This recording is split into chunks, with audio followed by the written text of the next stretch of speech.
বিব খুস্ত্র অবস্থায় খাটে এলোমেলো হয়ে পড়ে আছে। সাদা বিছানায় লাল রক্তের ছোপ ছোপ দাগ।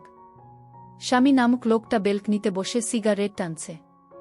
আলো এই অবস্থা দেখে বা আলো চোখের পানি দেখে তার বিন্দুমাত্র দয়া হচ্ছে না। কারণ আলোকে বিয়ে করতে বাধ্য করেছে তার পরিবার। নিজের ভালোবাসার মানুষটার সাথে বেইমানি করেছে। কব খিউর দিতে হয়েছে নিজের ভালোবাসাকে। তাই তো আলো উপর বিয়ের প্রথম রাতেই বেল্ট দিয়ে আঘাত করেছে ভোর। আলো বিছানায় ব্যথায় কাতরাতে কাতরাতে ভাবতে লাগল কয়েক ঘন্টার আগের কথা। চোখের পানি ফেলছে আর মনে মনে আওড়াতে থাকে। যখন বধূ সাজে বসেছিল, অপেক্ষা করছিল বিয়ের আসরে। বর কবুল বলার পরই আলো কবুল বলার সময়। কিন্তু বরকে কোথায় খুঁজে পাওয়া গেল না, সে নিখোঁজ। আলো বাবা বর নিখোঁজ হওয়ার কথা শুনে মেয়েকে নিয়ে অতিরিক্ত টেনশনে হার্ট স্ট্রোক করে বসে। বন্ধু হার্ট স্ট্রোক করেছে। মা মরা মেয়েটাকে বড় ছেলের রাত এর বউ করতে চেয়েছিল আশিক সিকদার, কিন্তু বড় ছেলে অন্য কাউকে ভালোবাসে। তাই তো বাবার মানসম্মান কথা ভাবল না, বাবা মুখে চুলকানি মাখিয়ে চলে গেল। তাই ছোট ছেলে ভোর সাথে এক প্রকার জোর করে বিয়ে দিল, যার পরিণতি আলো নামের মেয়েটিকে ভুগতে হল। হঠাৎ আলো হাতে টান খাওয়া বাস্তবে ফিরে আসলো। ভোর তাকে ধাক্কা মেরে বিছানা থেকে ফেলে দিয়ে বল, ভোর, আমি জারতার সাথে বেড শেয়ার করি না, তাই আমার বেডে আসার চেষ্টা ভুলে করো না। কারণ এটা তোমার জন্য নয়, এটা আমার ভালোবাসার মানুষ নিশির জন্য। কথাটা মাথার মধ্যে ঢুকিয়ে নেওয়া। ভোর আলোকে উদ্দেশ্য কথাগুলো বলে বিছানায় উল্টো হয়ে শুয়ে পড়ল। তার এখন ঘুমের প্রয়োজন। নিশির সাথে সকালে কি কথা বলবে, কি বলে মানাবে, সেটা নিয়ে ভাবতে ভাবতে ঘুমের দেশে পাড়ি দিল। আলো চোখের পানি ফেলছে। তার কি অপরাধ ছিল, যার জন্য প্রথম রাতেই স্বামী নামক মানুষটা আঘাতে আঘাতে জড়িত করল। আলো শুনেছি, বিয়ের আগে প্রেম করতে নেই, ইসলাম প্রেম সম্পর্কে হারাম, অবৈধ বলেছে। বিয়ের পর স্বামীকে ভালোবাসতে হয়, স্বামী সম্পদ এর খেয়ানত করতে নেই, স্ত্রী সব কিছুতে স্বামী অধিকার রয়েছে, স্বামী ঘর নাকি মেয়েদের আসল ঠিকানা। বিয়ে পর স্বামী সংসার নিয়ে সুখে দুঃখে পাশাপাশি থাকতে হয় সারা জীবন। তাই তো বিয়ের আগে কোনো সম্পর্কে জড়িয়ে পড়িনি, নিজের স্বামীর জন্য মনের গহীনে একটু একটু করে ভালোবাসা জমিয়ে রেখেছি। বাবা পছন্দের ছেলের সাথে যখন বিয়ে ঠিক করল, আপুই করিনি। বাবা পছন্দের বিরুদ্ধে না বলার মতো কোনো কারণ ছিল না। বিয়ে আসরে বধূ সাজে বসেছিলাম। বর আসবে, কবুল বলা হবে। 3 কবুল পরে আমি হয়ে যাব কারো স্ত্রী, কারো অর্ধাঙ্গিনী। কিন্তু বিয়ে আসরে বর যখন আমাকে বিয়ে করবে না বলে বরা মজলিসে অপমান করে চলে গেল, বাবা সেটা মানতে পারেনি, অসুস্থ হয়ে পড়ল মেয়ের চিন্তায়। বাবার বন্ধু আশিক সিকদার কথা দিয়ে কথা রাখতে পারেনি বলে ছোট ছেলে ভোর সাথে বিয়ে দিল। তখন আমি নিশ্চুপ। এর আগে কখনো দেখা হয়নি, কথা হয়নি ভোরের সাথে। ভোরে বড় ভাই রাত সাথে যখন আমার বিয়ে ঠিক হয়, তখন নাকি সে চট্টগ্রাম ছিল। আলো এসব ভাবতে ভাবতে কখন চোখটা লেগে গেল বুঝতে পারেনি। যখন ঘুম ভাঙল তখন সকাল হয়ে গেছে। আলো ফ্লোর থেকে উঠতে গিয়ে বসে পড়ল। পুরো শরীর ব্যথা হয়ে আছে। আশেপাশে চোখ বুলিয়ে কোথাও ভোরকে দেখতে পেল না, হয়তো বাহিরে গেছে। রাতে ভোরে মাগু রে দাগগুলো এখন স্পষ্ট ফুটে আছে। আলো আস্তে আস্তে ব্যথা শরীর নিয়ে ওয়াশরুম খুঁজে সেখানে চলে গেল ফ্রেশ হতে। আলো শরীরের আঘাতে জায়গায় পানি লাগায় জ্বলে উঠল। আলো দাঁত দিয়ে ঠোঁট কাখি মরে সহ্য করে নিল। ভোর সকাল সকাল কাউকে কিছু না বলে চলে যায়। মৌমাছি ক্যাফেতে গিয়ে অপেক্ষা করছে কারো জন্য ভোর। একটু পর মৌমাছি ক্যাফেতে ভোর বরাবর এসে নিশি নামের মেয়েটি বসে। নিশি ভোরের দিকে তাকালো। এলোমেলো চুল, পরনে নরমাল একটা গেঞ্জি আর ট্রাউজার দেখেই বুঝাই যাচ্ছে ঘুম থেকে উঠে সোজা এখানে এসেছে। নিশি, তোমায় এমন দেখাচ্ছে কেন?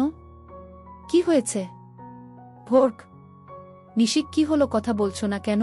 দেখো আমার খুব টেনশন হচ্ছে, প্লিজ কিছু তো বলো। সারারাত কত কিছু ভেবে সকালে ছুটে এসেছে নিশিকে সত্যিটা বলবে বলে, আজ আর কিছুই বলতে পারছে না। সে নিশি কি বলবে? কোনো মুখে বলবে সে কি করে ফেলেছে? সে যে নিশিকে অনেক বেশি ভালোবাসে, পাগলের মতো ভালোবাসে। নিশি, ভোর বিয়ের কথা শুনলে হয়তো মরেই যাবে। ভাবতেই ভোরে বুক ফেটে কান্না আসছে। ভোর শরীর থেকে ঘাম ঝরছে, মুখ দিয়ে কথা বের হচ্ছে না।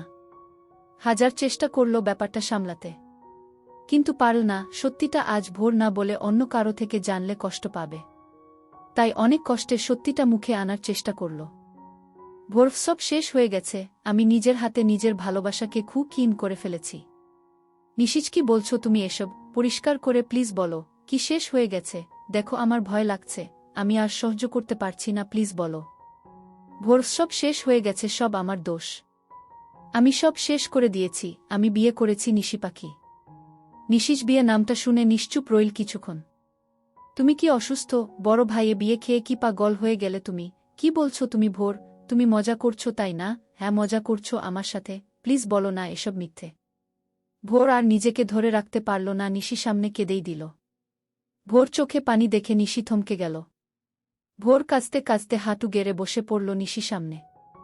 ক্যাফের সব লোকেরা ওদের দিকে তাকিয়ে আছে। ভোর বরাবর নিশি বসে গেল।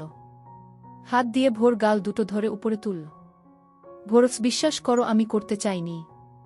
আমি তো জানতাম না ভাইয়া বিয়েটা করবে না। বাড়ি ভরা মেহমান সামনে থেকে উঠে চলে গেল। বাবা সম্মান কথা ভাবেনি। বাবা তখন নিজেদের আর ওই মেয়েটা কথা ভেবে পরিবার মানসম্মান বাঁচাতে এভাবে আমায় বিয়েটা করতে এক প্রকার বাধ্য করবে, এটা জানলে সত্যি আমি যেতাম না। বিশ্বাস কর, আমি যেতাম, কিছুতে যেতাম না। ভোর বলা কথাগুলো শুনে ভোর গাল থেকে নিশি হাতটা পড়ে যায়। নিশি চোখ দুটো টলমল করছে, যে কোনো মুহূর্তে গাল বেয়ে পানি পড়ে যাবে। ভোরে গাল থেকে নিশি হাতটা পড়ে যাওয়া তাকিয়ে রইল ভোর। নিশি যেন পুরো দুনিয়া উল্টোপাল্টো হয়ে গেছে। ভিতরের রক্তক্ষরণ হচ্ছে, যা কাউকে দেখাতে পারছে না। কষ্টটা জিনিসটার সাথে এর আগে পরিচিত ছিল না নিশি। থাকবে কি করে মা, বাবা, মখিরা, বড় ভাই, এর আদরে একমায় বোন ছিল। কোনো কিছু যাওয়ার আগেই পেয়ে যেত, কোনো যাওয়া অপূর্ণতা পায়নি। আজ কষ্ট জিনিসটা নিশি অনুভব করতে পারছে। এই কষ্টটা যে বড্ড বেশি। যাকে নিয়ে সংসার করা স্বপ্ন দেখল, সেই মানুষটা তার আজকে আর নেই। একটু আগেও যে মানুষটা তার ছিল, এক নিমিষেই সে পর হয়ে গেল। সে যেন ধুলোবালি বাতাস স্রোতা উড়ে নিয়ে গেল। নিশি আর থাকতে পারল না, পিছনে ঘুরে চলে যাওয়ার আগ্রে ভোরকে বল, নিশি, আমার সাথে যেটা হয়েছে সেটা হই মেয়েটার সাথে যেন না হয়। তাহলে আমার মতো বেঁচে থেকে মরে যাবে, এক জীবন্ত ঘিস হয়ে যাবে। ভালো রেখো তাকে, আর নিজে ভালো থেকেও। মেয়েটাকে তার প্রাপ্ত অধিকারটুকু দিও। মেয়েটা তো কোনো দোষ নেই, হয়তো আমার কপালেই তুমি ছিলে না, তাই ভালোবেসে তোমায় আর পাওয়া হলো না। ভালো থেকো। কথাগুলো বলেই নিশি চলে যায়। ভোর ফ্লোরে বসে চিৎকার করতে থাকে। তার চোখে পানি, কোনো মূল্য নেই। তার একটা ভুলে কারণে আজ 3টা জীবন শেষ হতে চলেছে। ভোর আজ একজন ব্যর্থ প্রেমিক, কিন্তু ভালো স্বামী কি সে হতে পারবে, নাকি ব্যর্থ স্বামী হিসেবে রয়ে যাবে? নিশি রাস্তায় কোনো গাড়ি না নিয়ে পা গোলে মতো করে হাঁটছে। তার দম বন্ধ হয়ে আসছে, নিজেকে বড্ড অসহায় লাগছে। ভালোবাসা মানুষটাকে হারিয়ে আজ নিঃস্ব, চারদিকে শুধু অন্ধকার দেখছে। কোথায় যাবে, কি করবে জানে না, চোখগুলো দিয়ে পানি পড়ছে। কিন্তু নিশি সেদিকে কোনো মনোযোগ নেই। নিশি বেসামাল হয়ে সামনে যেতে থাকলে হঠাৎ একটা গাড়ি এসে ধাক্কা মারল। নিশি ছিটকে পাশের রাস্তায় রক্তাক্ত হয়ে পড়ে গেল। রক্তে লাল হয়ে গেছে শরীর। ধাক্কাটা এত জোরেই লাগে যে নিমিষেই চোখে অন্ধকার নেমে এলো। শুধু ছোট্ট করে নিশি বলে উঠল, ভাইয়া। অজ্ঞান হয়ে পড়ে আছে। ইকিতে জ্ঞান না ফেরা পর্যন্ত ডাক্তাররাও কিছু বলতে পারছে না। ডাক্তাররা আমার বোনকে বাঁচাতে পারবে কি না আমি জানি না, কিন্তু যার জন্য আমার বোনের আজ এই অবস্থা, তাকে তো আমি ছাড়ব না। 2-4 ঘণ্টা মধ্যে তাজ খান এর বোনের জ্ঞান ফিরুক, তারপর তোমার পাওনা তুমি ঠিকই ফেরত পাবে। মিস্টার ভোর সিকদার, তোমার দিন শেষ। তোমাকে প্রাণের মায়া ত্যাগ করতে হবে। আমার বোনের শরীর থেকে যে রক্ত ঝরেছে তার দ্বিগুণ ফেরত তোমাকে দিতে হবে। আমার বোন জান ফিরলে তোমাকে আমি এই পৃথিবী থেকে সরিয়ে দেব। তুমি এই তাজ খান এর শিকার।